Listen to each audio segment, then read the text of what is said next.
தமிழ்நாடு ஆளுநரை உடனடியாக நீக்க கோரி உச்சநீதிமன்றத்தில் ரிட் மனு தாக்கல் செய்யப்பட்டுள்ளது. உச்சநீதிமன்றத்தில் வழக்கறிஞர் ஜெயசுகின் என்பவர் ரிட் மனு ஒன்றை தாக்கல் செய்துள்ளார். அதில் தமிழ்நாடு ஆளுநரின் செயல்பாடு அரசியலமைப்பு சட்டத்திற்கு எதிராக உள்ளது என்று குறிப்பிட்டுள்ளார். தமிழ்நாட்டின் ஆளுநராக செயல்பட ஆர்.என். ரவிக்கு விருப்பம் இல்லாததையே அவரது செயல்பாடுகள் காட்டுவதாகவும் மனுவில் தெரிவிக்கப்பட்டுள்ளது. விளம்பரம் தேடும் நோக்கத்திலேயே ஆளுநர் செயல்பட்டு வருகிறார் என்றும் மனுவில் குறிப்பிடப்பட்டுள்ளது. அரசியல் சாசனத்தை மீறி ஆளுநர் ஆர்.என். ரவி நடந்து வருவதால் அவரை நீக்க வேண்டும் என்று மனுவில் கோரிக்கை வைக்கப்பட்டுள்ளது.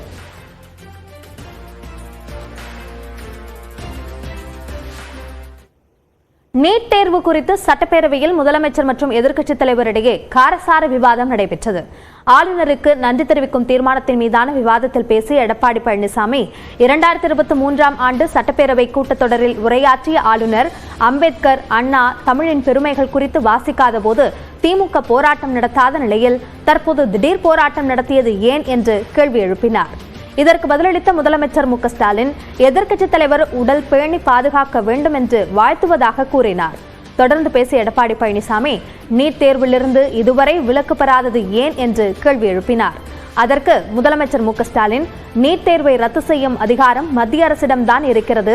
இந்தியா கூட்டணி தேர்தலில் வென்றிருந்தால் நீட் தேர்விலிருந்து விலக்கு பெற்றிருப்போம் என்றார்.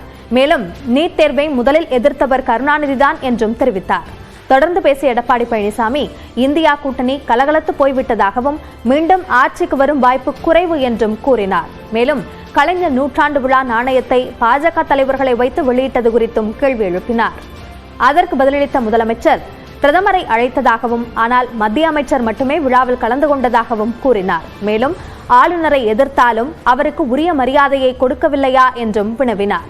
மேலும் 4 ஆண்டுகள் ஆட்சியை காப்பாற்றிக் கொள்ள அதிமுக 4 வேடங்கள் போடவில்லையா என்று விமர்சித்த முதலமைச்சர் அப்போது பாஜகவுடன் கூட்டணி வைத்திருந்த நிலையில் தற்போதுதான் விலகியதாக கூறினார்.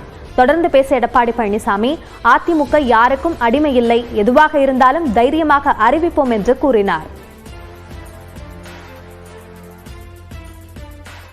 ஈரோடு கிழக்கு சட்டமன்ற தொகுதி இடைத்தேர்தலுக்கான வேட்புமனு தாக்கல் தொடங்கிய முதல் நாளில் 2 பேர் தங்கள் வேட்புமனுக்களை தாக்கல் செய்துள்ளனர்.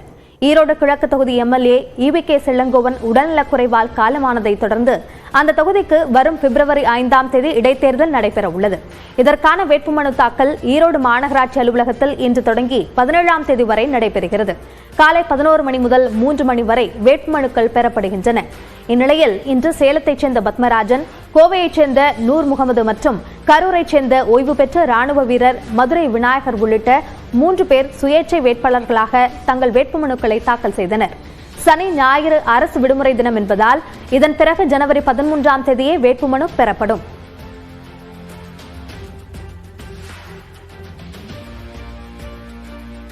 ஈரோடு கிழக்கு தொகுதியில் இந்தியா கூட்டணி சார்பில் போட்டியிடும் வேட்பாளரை விரைவில் அறிவிப்போம் என்று தமிழ்நாடு காங்கிரஸ் கமிட்டி தலைவர் செல்வ பெருந்தகை தெரிவித்துள்ளார். இந்தியா கூட்டணியின் சார்பாக வேட்பாளரை அறிவிக்க இருக்கிறோம், கலந்து பேசி இருக்கிறோம். மாண்பு முதலமைச்சரிடமும் எங்களுடைய காங்கிரஸ் பேரியக்கத்துடைய தலைவர்களிடமும் புதுடெல்லியில் அகில இந்திய காங்கிரஸ் தலைவரிடம் பேசி வருகிறோம். வெற்றி வேட்பாளரை மிக விரைவில் அறிவிப்போம், எல்லோரும் சேர்ந்து அறிவிப்போம். கண்டிப்பாக நாங்கள் அறிவிக்கும் வேட்பாளர் பெருவாரியான வாக்கு வித்தியாசத்தில் தமிழகமே கண்டிராத ஒரு வரலாற்று வெற்றியை பெறுவார். ஒரு நிமிட செய்திகளை பார்க்கலாம். பொங்கல் பண்டிகையை முன்னிட்டு சென்னையிலிருந்து தென் மாவட்டங்களுக்கு நாளை இயக்கப்படும் சிறப்பு ரயில்களுக்கான முன்பதிவு தொடங்கிய சில நிமிடங்களிலேயே முடிவடைந்தது. பொங்கலுக்கு சொந்த ஊர் செல்ல ஏதுவாக சென்னையிலிருந்து நெல்லை, மதுரை, நாகர்கோவிலுக்கு நாளை 4 சிறப்பு ரயில்கள் இயக்கப்படுகின்றன. அதன்படி சென்னை எழும்பூரிலிருந்து நாளை இரவு 11:45 மணிக்கு சிறப்பு ரயில் இயக்கப்படுகிறது.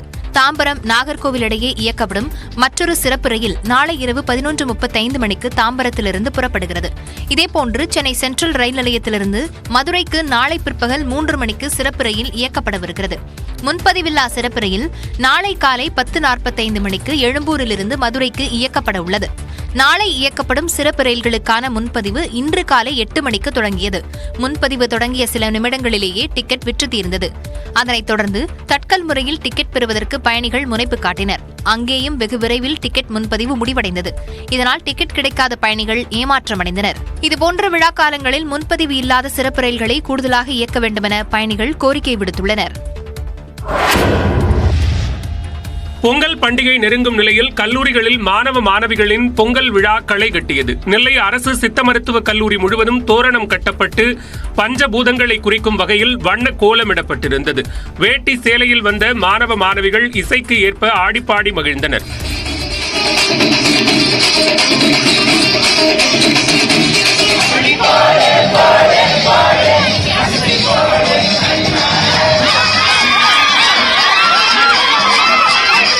இதேபோன்று விழுப்புரம் டாக்டர் எம்ஜிஆர் அரசு பெண்கள் கல்லூரியிலும் பொங்கல் விழா சிறப்பாக நடைபெற்றது.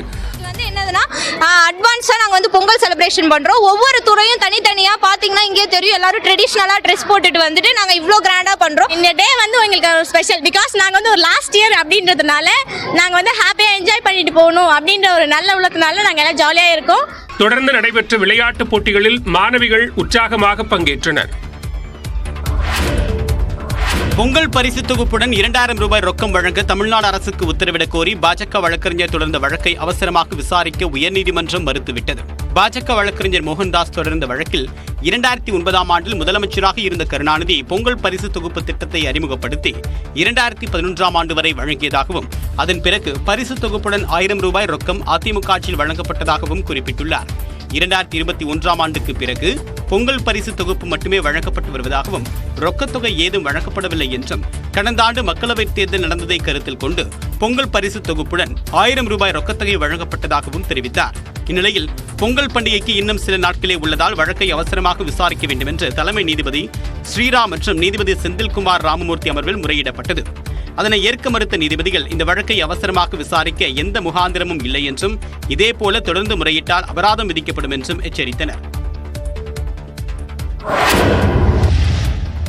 பெரியாரும் அம்பேத்கரும் இணைந்து செயல்படுத்திய விஷயங்கள் பற்றிய வரலாறு தெரியாதவர்கள் இன்று அரசியல் பேசிக் கொண்டு இருப்பதாக திமுக துணை பொதுச் செயலாளர் கனிமொழி எம்பி தெரிவித்துள்ளார். தொலைந்து போன தன்னுடைய விலாசங்களை தேடி பொறுக்கி எடுப்பதற்காகத்தான் இவங்கெல்லாம் தந்தை பெரியாரை விமர்சனம் செய்து கொண்டிருக்கிறார்கள். முதல்ல தந்தை பெரியார் யார் அப்படின்னு தெரிஞ்சுக்கிட்டு அவர் பெண் விடுதலை பற்றி என்ன பேசியிருக்கிறார், எந்த இடத்திலே எதை அவர் பேசியிருக்கிறார். இவங்களுக்கு வசதிக்கு ஏற்ற மாதிரி எல்லாத்தையும் தனியா எடுத்து வச்சுக்கிட்டு தனக்கு எல்லாம் தெரியுங்கிற மாதிரி பேசுறதே ரொம்ப தப்பு. சீமானுக்கு ஆதரவாக யார் யார் பேசுகிறார்கள் என்று பார்த்தாலே அவர் யாருடைய பி டீம் என்பது தெள்ள தெளிவாக தெரிய வரும் என்று கனிமொழி தெரிவித்தார். இன்னைக்கு அவருக்கு சப்போர்ட்டா யார் வராருன்னு பார்த்த உடனே நமக்கு யாரோட பி டீம், யாருக்காக அவங்க இத்தனை வருஷமா வேலை செஞ்சுட்டு இருக்காங்க, யாரை முன்னிறுத்துவதற்காக அப்படிங்கறது நமக்கு தெள்ள தெளிவா புரிஞ்சிருச்சு. திராவிட இயக்கத்தை, திராவிட மாடலை, திராவிட கருத்துக்களை எதிர்த்துதான் ரெண்டு பேரும் இன்னைக்கு ஒரு இடத்துல சங்கமித்து சங்கிகளாக செயல்பட்டு கொண்டிருக்கிறார்கள். பெரியாரால் தான் அவருக்கு மேடை கிடைத்தது என்பதை சீமான் மறந்துவிடக் கூடாது என்றும் கனிமொழி தெரிவித்தார். அம்பேத்கரையும் பெரியாரையும் தன்னுடைய அரசியல் ஆதாயத்திற்காக சீமான் வேறுபடுத்தி பேசுவதை ஏற்க முடியாது என்று விடுதலை சிறுத்தைகள் கட்சியின் தலைவர் திருமாவளவன் தெரிவித்துள்ளார். அம்பேத்கர் மீது பெரியாருக்கு மதிப்பு இருந்தது, பெரியாரின் மீது அம்பேத்கர் அவர்களுக்கு மதிப்பு இருந்தது.